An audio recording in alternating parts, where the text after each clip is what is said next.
If you're looking for safe and reliable grinding services, hit up Cliff2_3 on Twitter.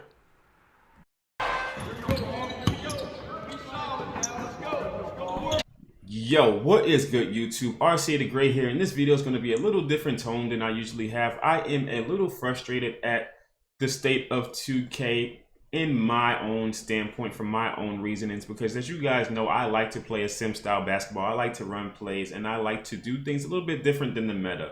But lately, I have noticed that play calling in my style has been given kind of like the back burner, and it's way more difficult than it should be, and it kind of makes you want to revert back to the old meta style of 5 out, running the same pick and roll over and over and over that most people do.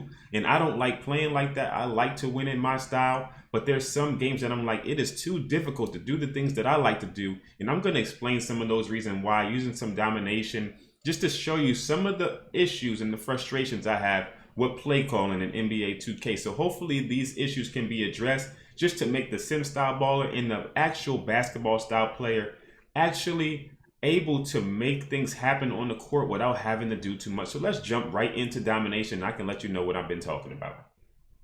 All right, so we're in a domination game, and everything I'm going to say here, I want you guys to understand is competitive gaming. And this is in the standpoint of us playing against users that are pressing us and that are going to be all in our faces, and it makes it more difficult to play our style when these certain things happen. So right off the bat, if we press start and we go to play calling, you can see we have starter and bench plays. That is my first issue. You cannot set the same plays for your starters as your bench. So that means when your bench comes in, you have a whole different set of plays. But what if you have 6 plays that you like to run with everyone? You cannot do that. It makes it very difficult unless you have positional play calling, which you can run.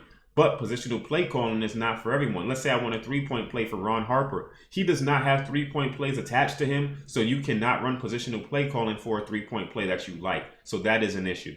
So let's select some starter plays. We're going to put quick 4 horns flare. We're going to put quick 3 scissor. We're going to just put up any plays that we want to use right off the bat. We're just going to throw these in here, right? So let's say we have these 5 plays selected, or these 5 plays selected.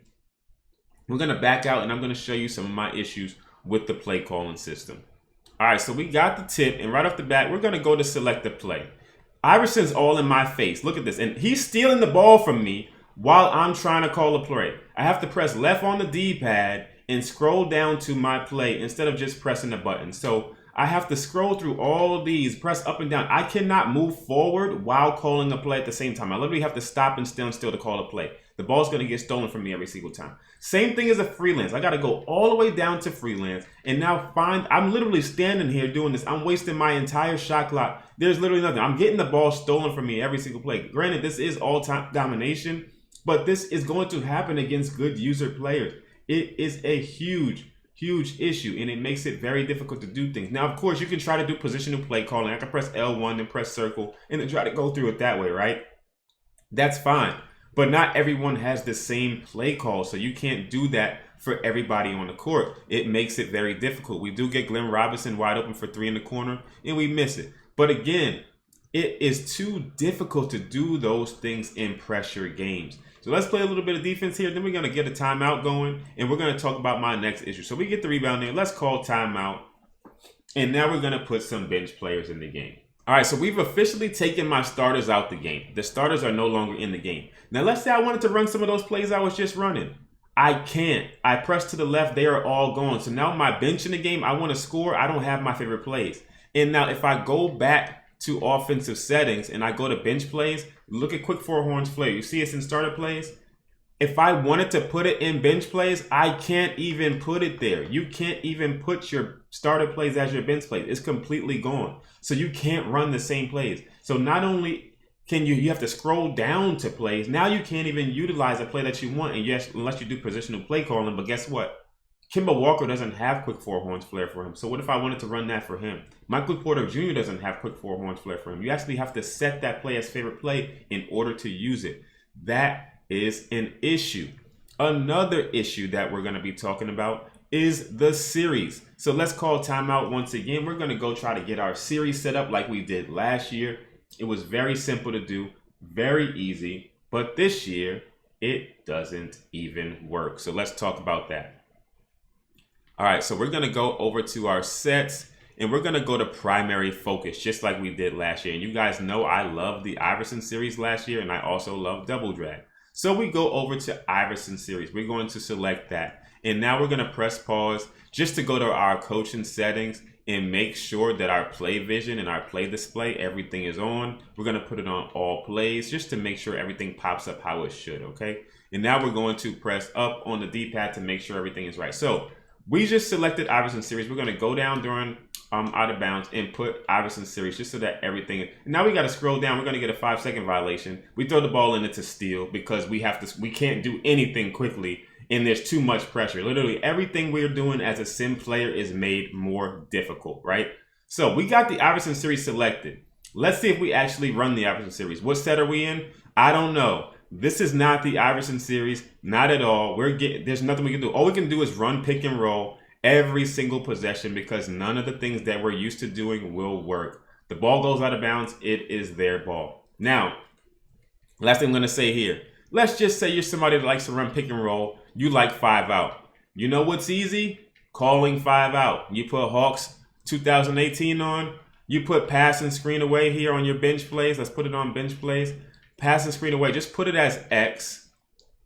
Put that right here. That's what we're going to do. Our next offensive possession. All right, so the CPU scores. We're going to set our freelance real quick to Hawks 2018. Now watch how easy this is. Left X, pass screen away. Now we're in a 5 out. Super easy. Everything works quickly, right? Because they want us to play this style. This is the only thing that works fast because you can set it to work fast.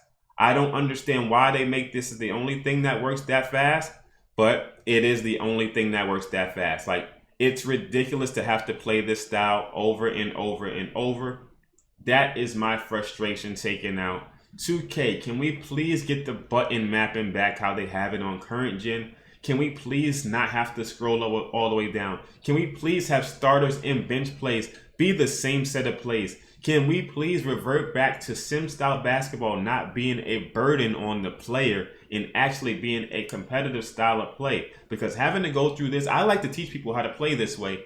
And I have to teach somebody to go, oh, hey, you got to scroll down to page 2, select 45,000, 3,000. You got to do so much. You're getting pressed. You're getting 8-second violations. You're getting 5-second violations, all while somebody else is just running 5-out pick and rolls every play on you because it's easier. We need to make play calling easier so that people can learn how to play basketball. Making basketball plays harder does not make the game better. We need to do better at this. 2K, please revert it back to the system that makes things easier to call. There's even competitive players that are just trying to set their freelance and it's taking too long for them. Come on, let's get it together. Please fix this stuff. I would greatly appreciate it because my play style, I like to have fun with the game and I like to be competitive in heated matches against the top players. And I still call plays. I rely on this stuff because I like to play that way. And now I have to get pressured. I'm scrolling. I can't move while I'm calling stuff. That is a huge issue. Let's get it fixed. Until next time, I will catch y'all in the next video, man. Peace.